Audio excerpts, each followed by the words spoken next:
যে আপোষহীনতা এবং তিনি যে লক্ষ্য নিয়ে সংগ্রাম করছেন সেইখান থেকে তাকে বিচ্যুত করা যায়, তাকে আপোষ করানো যায়নি। স্বৈরাচারের বিরুদ্ধে, ফ্যাসিজমের বিরুদ্ধে, কিন্তু কোনোদিন তিনি কারো কাছে মাথা নত করেননি। প্রয়াত প্রধানমন্ত্রী বেগম খালেদা জিয়ার ৮২তম জন্মদিন আজ। এই উপলক্ষে নয়াপল্টনে বিএনপির কেন্দ্রীয় কার্যালয়ে আয়োজন করা হয় দোয়া এবং মিলাদ মাহফিল। অংশ নেন দলের নেতাকর্মীরা। প্রয়াত নেত্রীর রাজনৈতিক জীবন, গণতন্ত্রের জন্য আন্দোলন এবং দেশের মানুষের প্রতি তার অবদানের কথা স্মরণ করেন তারা। বলেন, বেগম জিয়ার স্বপ্ন বাস্তবায়নের মধ্য দিয়েই তাকে সম্মান জানাবে দল। সাবেক প্রধানমন্ত্রী এবং বিএনপির সাবেক চেয়ারপারসন বেগম খালেদা জিয়ার ৮২তম জন্মবার্ষিকী উপলক্ষে আয়োজন করা হয় এই দোয়া ও মিলাদ মাহফিল। এ সময় কোরআন তেলাওয়াত ও বিশেষ মোনাজাতে বেগম খালেদা জিয়ার আত্মার মাগফিরাত কামনা করা হয়।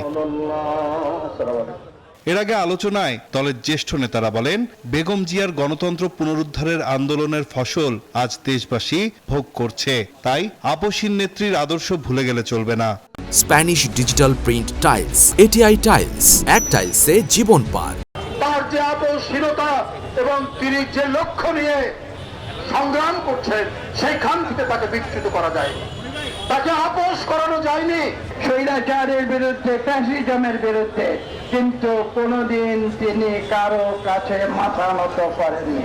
তাই মাটি যতক্ষণ আছে, মাটির উপর যতক্ষণ আছে, ততক্ষণ তার আদর্শ পালনের মধ্য দিয়ে তাকে সম্মানিত করতে চেষ্টা করব।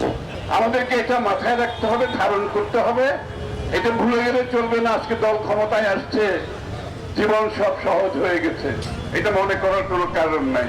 বিএনপির সাবেক মহাসচিব মির্জা ফখরুল বলেন, দীর্ঘ রাজনৈতিক জীবনে নানা প্রতিকূলতার মধ্যেও গণতন্ত্র প্রতিষ্ঠা ও মানুষের অধিকার আদায়ের আন্দোলনে গুরুত্বপূর্ণ ভূমিকা রেখেছেন খালেদা জিয়া। এই মহান নেত্রী আমাদের মাঝে আজকে নেই, কিন্তু তার কাজ, তার প্রেরণা আমাদেরকে সব সময় অনুপ্রেরণা যোগায়। আমরা আজকের এই দিনে আমরা সবাই এই শপথ নেব যে বিএনপিকে আমরা সত্যিকার অর্থেই এমন একটা গণতান্ত্রিক দলে পরিণত করতে চাই যে সত্যিকার অর্থেই বাংলাদেশকে নেতৃত্ব দিতে সক্ষম হবে। প্রতিটি মানুষের আশা, এই সরকার দেশের বেগম খালেদা জিয়ার যে নীতি ছিল তাকে বাস্তবায়িত করার জন্য সামনের দিনগুলোতে কাজ করে যাবে।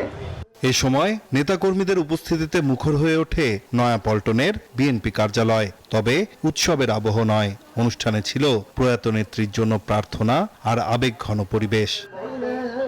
নাইম আল চিকো, নিউজ 24, ঢাকা।